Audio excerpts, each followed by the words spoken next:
Hello नमस्कार बच्चों, स्वागत है आपका फ्री ऑनलाइन एकेडमी पे। आगे बढ़ते हुए अब हम देखेंगे क्लास 10वीं का एनसीईआरटी गणित, जिसमें से हम देखेंगे प्रश्नावली 4.3 का क्वेश्चन नंबर 2। इससे पहले वाले वीडियोज में हमने क्वेश्चन नंबर 1 के चारों प्रश्नों को हल कर लिया है। तो आइए पढ़ते हैं क्वेश्चन नंबर 2 और देखते हैं इसमें क्या डिमांड रखा है। उपयुक्त प्रश्न 1 में दिए गए द्विघात समीकरणों के मूल द्विघाती सूत्र का उपयोग करके ज्ञात कीजिए। अच्छा, मतलब जो भी 1 नंबर में प्रश्न दे रखे हैं उसी को हल करना है। कौन विधि से? द्विघातीय सूत्र का उपयोग करके। देखिए यहाँ पे जो प्रश्न दे रखे थे ना वन में जो भी प्रश्न दे रखे हैं उसी को दोबारा बनाना है। हाँ भाई, उसी को दोबारा बनाना है, लेकिन कैसे?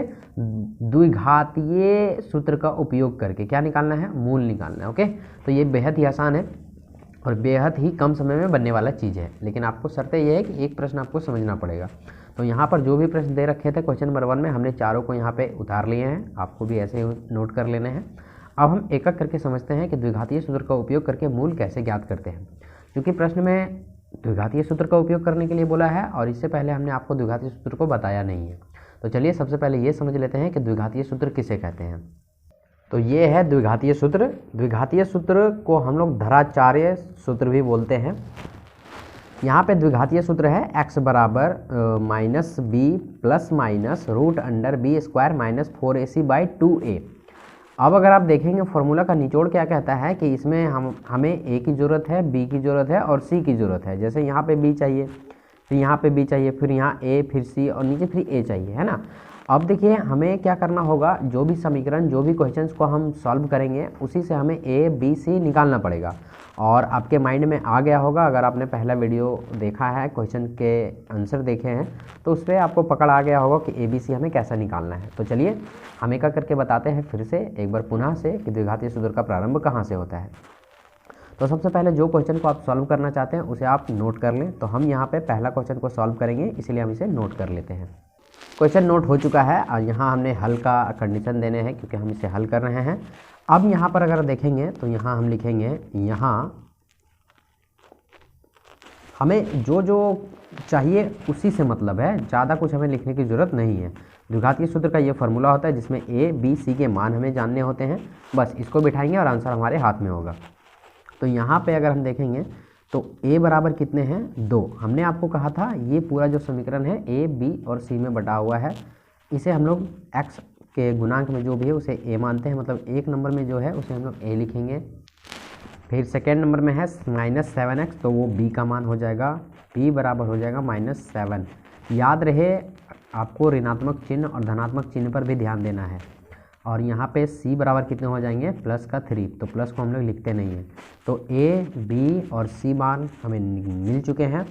अब हम यहाँ पे लिखेंगे, इसीलिए द्विघातीय सूत्र x बराबर, x हम यहाँ पे इसलिए लिख रहे हैं क्योंकि हमें बोला है मूल निकालने के लिए, और x को ही मूल बोला जाता है। क्या बात करते हो सर? हाँ भाई, x को ही मूल बोला जाता है। अब देखिए हम यहाँ लिखेंगे, इसीलिए द्विघातीय सूत्र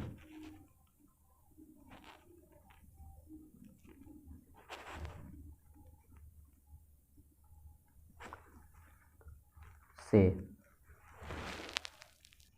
तो द्विघातीय सूत्र यहाँ पे हम लिख लेंगे यही वाला जो अभी हमने ऊपर आपको दिखाया है, इसलिए द्विघातीय सूत्र से। तो द्विघातीय सूत्र है क्या, उसे हम लिख लेंगे द्विघातीय सूत्र से। तो द्विघातीय सूत्र x बराबर, ओके, x हमने इसलिए लिखा क्योंकि मूल बराबर हमने आपको पहले बता दिया है। तो यहाँ पे हम लिखेंगे x बराबर -b plus minus √b² -4ac। यहाँ तक कोई दिक्कत नहीं होनी चाहिए। बाय में 2a, यहाँ पे हमने 2a कर दिया। अब इसी को हम आगे बढ़ाते हुए चलेंगे। तो यहाँ पे कुछ नहीं करना है, बस मान को आपको बिठा देना है। तो यहाँ पे देखेंगे -b है पहले से, यहाँ पे a का मान कितने हैं? 2, b का मान कितना? -7। ओके, तो यहाँ पे हम माइनस का माइनस रखेंगे और ये वाला ये माइनस है, और b का मान कितने हैं? -7 अलग से, तो वो -7 अलग से हो जाएगा, कन्फ्यूजन नहीं करना है। और यहाँ पे प्लस का प्लस और ये माइनस का माइनस हमने दे दिया, फिर √b² -4ac। ओके, तो यहाँ पे हम b² का मान कितने हैं? -7, तो यहाँ पे हम -7 देंगे, और क्योंकि स्क्वायर है इसलिए हम यहाँ पे स्क्वायर लगा देंगे। -4ac, तो 4 का 4 रखेंगे। a के मान कितने हैं? 2, तो यहाँ पे 2 रखेंगे, और c के मान कितने हैं? 3, तो यहाँ पे हम 3 रखेंगे। ठीक है, अब देखिए बाय में कितने लिखेंगे? 2a। यहाँ पे 2 का 2 ए का मान कितना है 2, तो यहाँ पे हम 2 बिठा देंगे। ठीक, अब देखिए यहाँ तक आ चुके हैं, तो आप आशा करते हैं यहाँ तक आपको समझ आया होगा। माइनस प्लस क्या हो जाएंगे, यहाँ पे प्लस हो जाएंगे, माइनस माइनस क्या हो जाएंगे, प्लस हो जाएंगे, सॉरी। और यहाँ पे ये प्लस 7 का 7 और ये माइनस प्लस का माइनस प्लस यहाँ पे। और ये देखो रूट अंडर के नीचे अगर हम देखेंगे तो सबसे पहले हम इसे रूट चढ़ा लेते हैं। और यहाँ पे 7 सती कितने हो जाएंगे, 49 हो जाएंगे। -7 गुना -7 करेंगे तो कितने हो जाएंगे, 49 हो जाएंगे। आपको यहाँ पे कन्फ्यूजन नहीं करना है। देखिए एक बार रफ करके दिखा देता हूँ। देखिए यहाँ पे क्या है, -7 इंटू -7 स्क्वायर है, मतलब क्या है 2 बार करने, तो माइनस माइनस गुना के क्या हो जाएगा प्लस, और 7 को 7 से गुना करेंगे कितने हो जाएंगे, 49। ओके, तो हमने यहाँ पे डायरेक्ट 49 लिख दिया। अब यहाँ पे माइनस माइनस करेंगे और यहाँ पे 4 दूनी कितने हो जाएंगे 8, 8 की कितने हो जाएंगे 24, तो यहाँ पे हम सिंपली 24 लेंगे। बटा में कितने हैं 2 गुना 2 है, मतलब ये इसको कितना लिखेंगे 4 लिखेंगे। ठीक, अब देखिए नेक्स्ट स्टेप पे जाएंगे, तो नेक्स्ट स्टेप में जैसे ही हम उतरेंगे तो यहाँ पे हम 7 का 7 लिखेंगे, प्लस 7 का 7 प्लस माइनस यहाँ पे रूट अंडर कितने हो जाएंगे 25 हो जाएंगे। 49 में 24 चला जाएगा 25 बचेगा, और नीचे 4 का 4 बचेंगे। अब देखिए अगर हम देखेंगे तो यहाँ पर रूट 25 जो है उसका वर्गमूल निकालेंगे तो 5 निकल जाएगा, तो यहाँ पे हम लिखेंगे 7। इस प्लस को लिखने से फ़ायदा नहीं है क्योंकि धनात्मक वाले चिन्ह को हम नहीं लिखते हैं। और यहाँ पे क्या आ जाएगा 5 और बट्टे में कितने आ जाएंगे 4। अब देखिए जब भी रूट से निकल करके बाहर आते हैं उसके बाद यहाँ का एक स्टेप आपको सीखना पड़ेगा। यहाँ के बाद ये 2 में बदल जाते हैं, ठीक है, 2 ठो में बदल जाते हैं। कैसे, यहाँ पे एक धनात्मक चिन्ह है, एक ऋणात्मक चिन्ह है, यानी कि एक प्लस में है एक माइनस में है। तो हमें क्या करना पड़ेगा, एक धनात्मक चिन्ह लेना होगा, एक माइनस में लेना होगा, ऋणात्मक लेना होगा। तो हम यहाँ पे लिखेंगे धनात्मक चिन्ह लेने पर, धनात्मक चिन्ह लेने पर कहने का तात्पर्य ये है कि 7 + 5 और बटा में लिखेंगे 4। उसके बाद इसे हम हल करेंगे तो यहाँ पे 7 और 5 कितने हो जाएंगे 12 हो जाएंगे, तो यहाँ पे 12 लिखेंगे। और बटा में कितने हैं 4, तो यहाँ पे कितने आ जाएंगे 3 हमारे पास जो है सो आंसर आएगा कैंसिल होकर के। तो एक आंसर हमारे पास ये हो गया। अब क्या करेंगे, हम एक बार धनात्मक चिन्ह तो ले चुके हैं, अब हम लेंगे ऋणात्मक चिन्ह। तो यहाँ पर हम लिखेंगे ऋणात्मक चिन्ह लेने पर, तो इसी के नीचे लेते हैं हम ऋणात्मक चिन्ह लेने पर।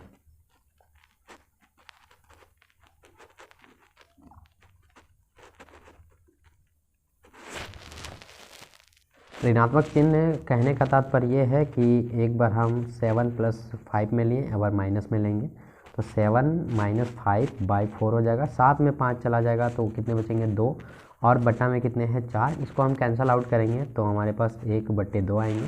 तो यहाँ पे एक आंसर आ गया। तो हम यहाँ पे लिखेंगे अतः मूल बराबर, यहीं पे बगल में लिख देते हैं अतः मूल बराबर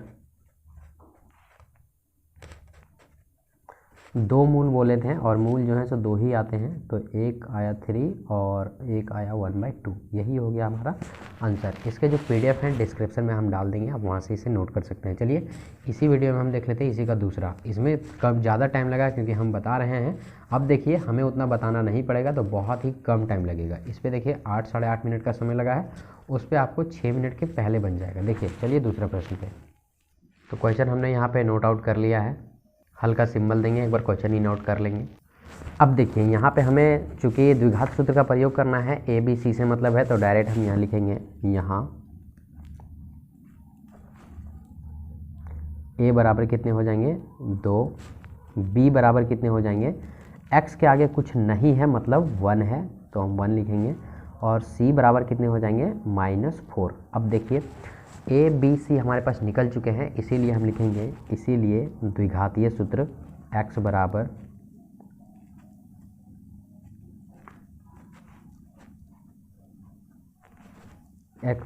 डायरेक्ट लिखते हैं x बराबर, ओके। क्या होते हैं फार्मूले, एक बार फिर से आप देख लीजिए। हालांकि इसे आपको याद करना पड़ेगा, और आप अगर क्वेश्चन बनाते रहेंगे तो आपको इजीली वे में याद हो जाएगा, जिससे मुझे याद हो गया है। रूट अंडर B² - 4AC और बाय में 2, और साथ में A भी लगा रहता है तो हमने A भी लिख दिया। अब देखिए सिंपल वे में क्या करेंगे, सब A, B और C के मान बिठाते चलेंगे तो हमारे पास ये इजीली नंबर इसके आ जाएंगे। तो देखिए -B है यहाँ पे, तो सबसे पहले B का मान कितना है 1, यहाँ 1 रखें और इसके आगे माइनस है तो माइनस भी रख देंगे, प्लस माइनस का साइन देंगे, रूट अंडर लगाएंगे और इसके बाद बी स्क्वायर मतलब कि 1 का स्क्वायर, बी के माना मतलब 1 मतलब 1 के स्क्वायर, और यहाँ पे हम देंगे -4ac तो 4 का 4 लिखेंगे, a के मान कितने हैं 2 लिखेंगे, इंटू में c है, c के मान कितने हैं -4 तो -4 लिखेंगे, बटे में है 2a तो इसे तो हमें लेके ही चलना है। ये जो है ना ये इसका बहुत जिगरी दोस्त है, अगर इसे आप ना ले जाएंगे ना भाई तो ये 2a रूट से आएगा और रूट से आएगा ना तो भारी दिक्कत है, आंसर ही नहीं मिलेगा, इसलिए हमें इसे लेके चलना पड़ेगा। और यहाँ पे प्लस माइनस का फिर से साइन देंगे, रूट अंडर करेंगे और जो भी कैलकुलेशन है उसे हम फॉलो करेंगे। यहाँ पे 1 गुना 1 करेंगे मतलब 1 ही आएगा, यहाँ पे माइनस का माइनस, और देखो 4 दूनी कितने हो जाएंगे 8 और 8 चौको कितने हो जाएंगे 32, लेकिन ये जो 32 होंगे ना वो माइनस में होंगे तो माइनस और माइनस क्या हो जाएंगे प्लस, और यहाँ पे क्या हो जाएगा 32 और बटा में क्या हम लिखेंगे 4 का 4, ये पूरे में बटे हैं, यहाँ ये हो गया। अब देखिए ये समझ में आया कि नहीं, आशा करते हैं समझ में आया होगा, एक बार और समझा देते हैं। 4 दूनी कितने हो गए 8, 8 चौके कितने हो गए 32, अब ये माइनस में है और ये तो पहले से माइनस में है ही, तो माइनस माइनस क्या होते हैं प्लस होते हैं, इसलिए यहाँ हमने प्लस लिखा। अब देखिए यहाँ पे हम लिखेंगे minus plus minus root under 33, क्योंकि अब इसका जो है सो वर्गमूल नहीं निकलेगा तो इसे हम ऐसे ही छोड़ देंगे और बटा में लिखेंगे 4। अब देखिए इसके बाद हम एक बार लिखेंगे धनात्मक चिन्ह लेने पर और एक बार ऋणात्मक चिन्ह लेने पर। धनात्मक चिन्ह कहने का मतलब ये है कि प्लस वाला लेना है, तो यहाँ पे 1 माइनस और ओनली प्लस लिखेंगे और रूट अंडर 33 लिखेंगे और बटे में है 4, तो बटा में हम 4 कर देंगे, तो एक आंसर यहाँ पे आ गया। अब इसी के बगल में हम लिखते हैं ऋणात्मक चिन्ह लेने पर, लाइन आप दे सकते हैं बीच में, यहाँ पे लिखेंगे ऋणात्मक चिन्ह लेने पर। बेहद ही आसान है और जैसा कि हमने कहा कि ये क्वेश्चन बनाने में 6 मिनट का कम समय लेगा और वही हुआ, क्योंकि देखो पहला नंबर जो भी क्वेश्चन बताते हैं ना उसमें समझाना पड़ता है, एक एक चीज़ों को समझाना पड़ता है, कैसे आया कैसे नहीं आया, क्योंकि आप मेरे सामने नहीं बैठे हो कि आप हमें पूछ सको, इसीलिए हम लोग एक एक बात का ध्यान रखते हैं ताकि आपको एक बार में सारी चीज़ें समझ में आ जाए। तो यहाँ पे हम लिखेंगे अतः मूल बराबर, तो जो दोनों आए हैं उसी को लिख देना है और इसमें कोई बड़ा काम थोड़ी ना करना है, रूट 33 और बटा में 4 कॉमा -1 माइनस रूट 33 और बटा में कितने 4, तो ये हो गया हमारा आंसर। चलिए आशा करते हैं आपको समझ आया होगा और जैसा कि आप देख रहे हैं ये क्वेश्चन 5 मिनट के भीतर ही सॉल्व हो गया।